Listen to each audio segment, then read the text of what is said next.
Hello everyone. Am I audible? Yes. Yes, ma'am. Yes, ma'am. Whether the PPT is visible to you? Yes, ma'am. Okay. You see, applications of Q. The very first application of Q is simulation. For performing simulations, for performing some simulations. Right now, I'm not going into the detail of simulation, but only remember that in simulation there is a application of Q. In providing various features of operating systems, there is an application of Q. In multi-programming platform system, there is an application of Q. In different types of scheduling algorithms, there is an application of Q. In round-robin technique algorithms, queues can be used. Then printer-server routines. This is also one example of queue. Then various application softwares are also based on queue data structure. Okay, you see the printer.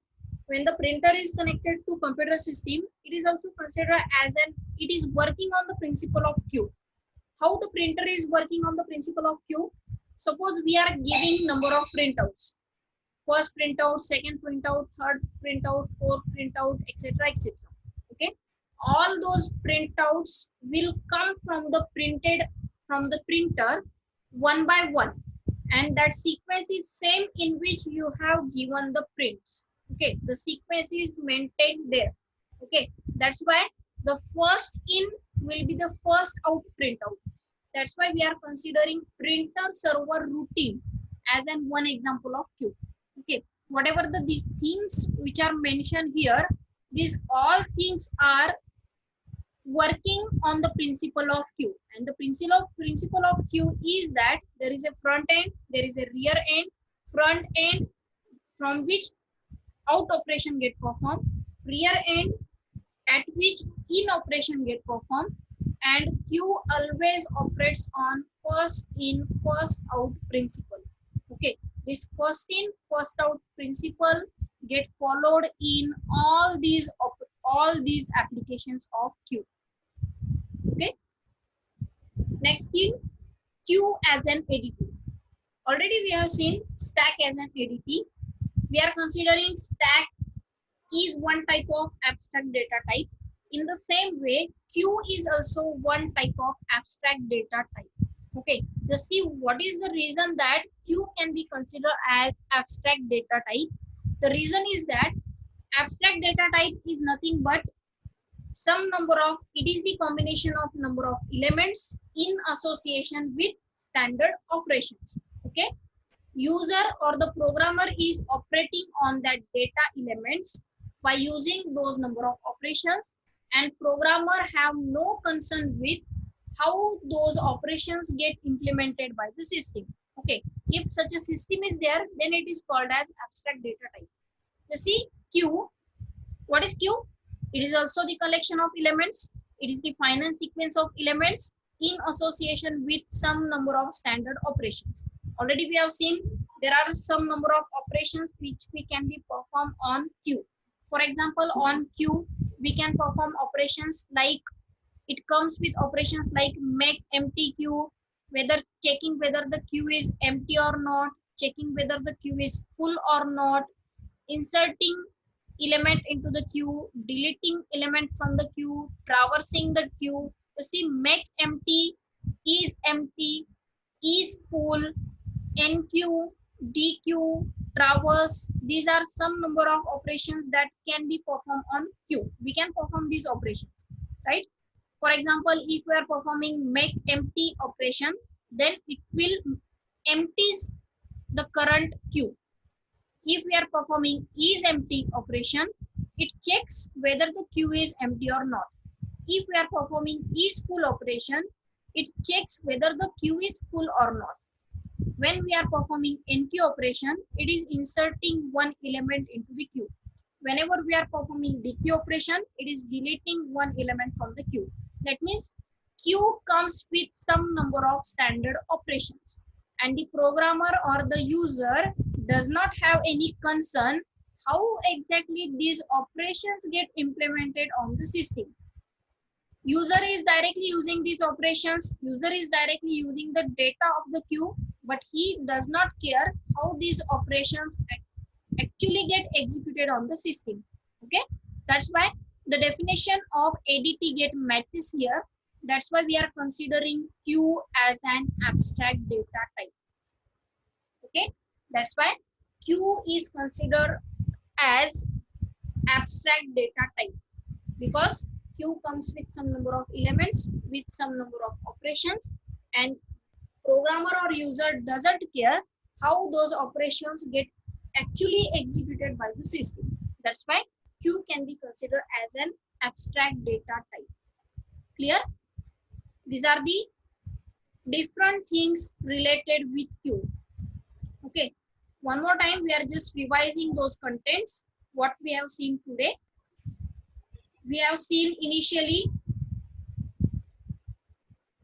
we have seen what is queue, definition of queue. It works on FIFO. We can perform NQ and DQ operation. We have seen some real-time example of queue, for example, railway reservation row.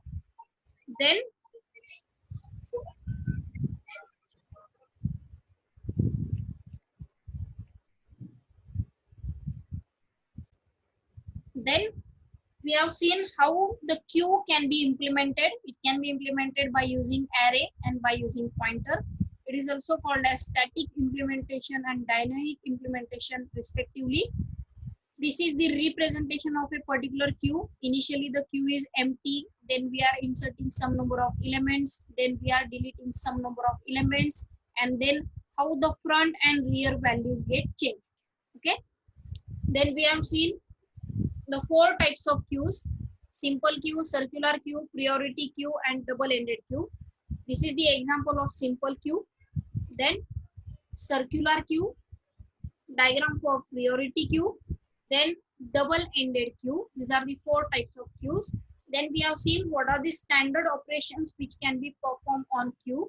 Those operations are queue operation, NQ operation, DQ operation, isEmpty operation, and size operation.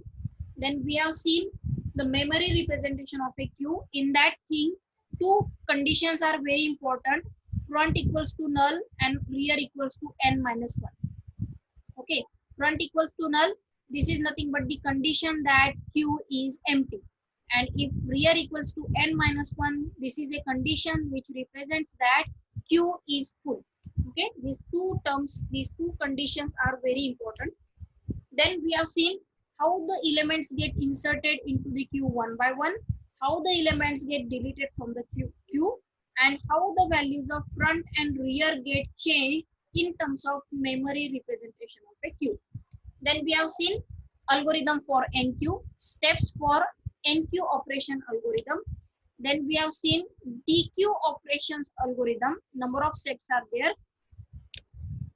Then we have seen what are the applications of queues, in which particular areas queue can be implemented. And finally, we have seen queue as an abstract data type.